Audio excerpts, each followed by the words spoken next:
Résumé du cours sur le travail. Définition et essence du travail. Le travail est une activité caractéristique de l'être humain, consistant en la transformation consciente et volontaire de la nature par l'utilisation d'outils, de machines et de techniques.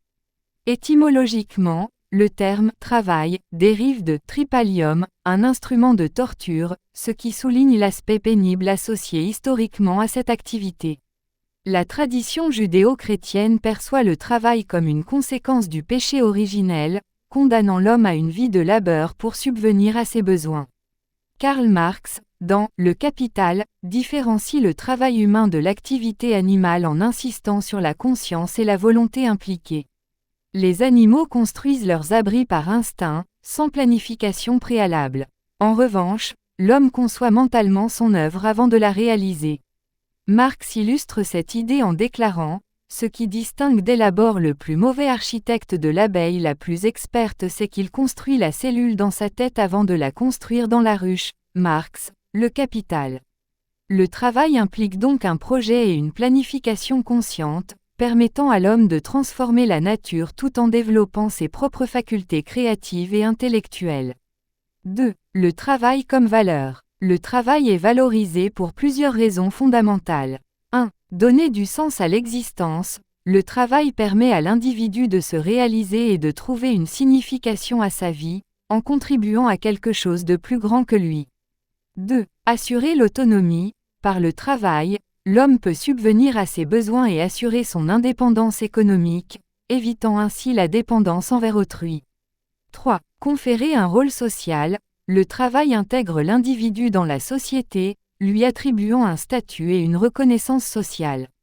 Il devient une partie intégrante de son identité. 4. Développer les potentialités. Le travail permet de développer et d'actualiser les capacités individuelles et collectives, contribuant ainsi au progrès de la société. Hegel, dans Phénoménologie de l'esprit, souligne l'importance du travail pour la réalisation de l'essence humaine et l'accès à la liberté véritable. Le travail est la seule façon pour l'homme de réaliser son essence, c'est-à-dire d'accéder à la plus haute liberté. Hegel, Phénoménologie de l'esprit. Hegel considère le travail non seulement comme un moyen de subsistance, mais aussi comme un processus de formation et d'auto-actualisation, permettant à l'homme de se libérer des contraintes naturelles et de se réaliser pleinement.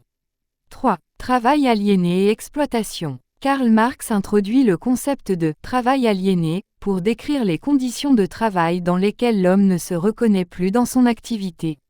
Dans les sociétés industrielles, le travail est souvent fragmenté et dépersonnalisé, transformant l'ouvrier en une simple machine.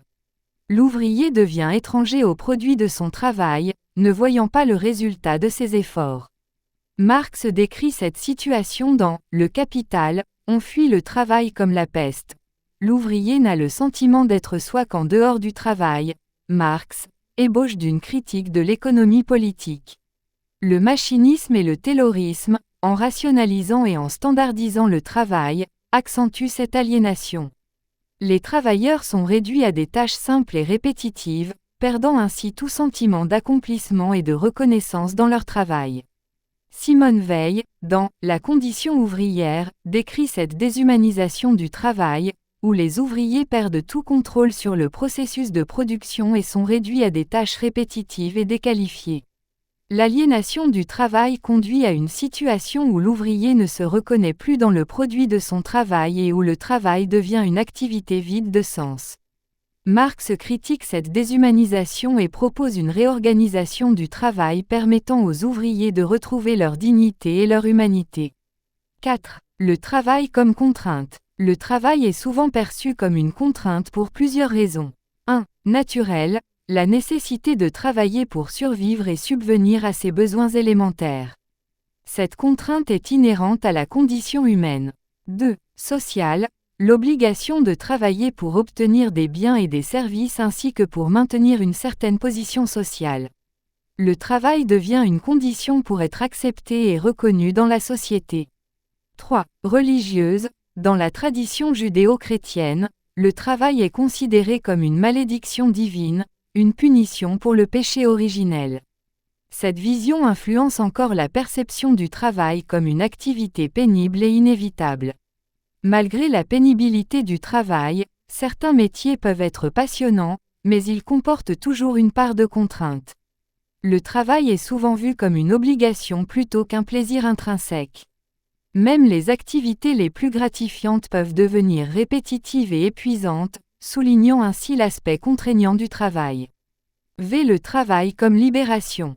Paradoxalement, le travail peut aussi être un instrument de libération et de réalisation personnelle. 1. Création et matérialisation. Le travail permet à l'homme de concrétiser ses idées et de se reconnaître dans ses créations. Il donne une forme tangible à ses pensées et à ses projets. 2. Formation et éducation. Le travail éduque et forme, développant les compétences et les capacités de l'individu. Il est un moyen d'apprentissage et de perfectionnement continu. 3. Renforcement de la sociabilité.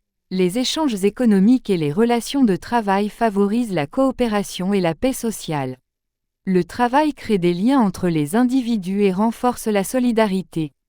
Hegel, dans Phénoménologie de l'esprit, montre que par le travail, l'esclave peut acquérir une autonomie et une conscience de soi, retournant ainsi la relation de domination avec le maître. Le travail devient alors un moyen de se libérer des contraintes imposées par autrui et de réaliser pleinement son potentiel. VI. Obligation juridique et morale du travail.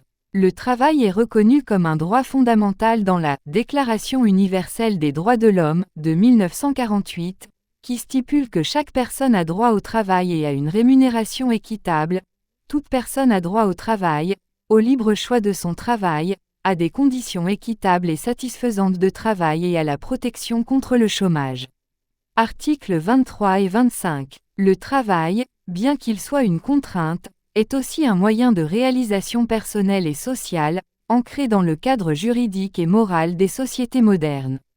Cette reconnaissance juridique du droit au travail souligne son importance pour l'épanouissement individuel et collectif.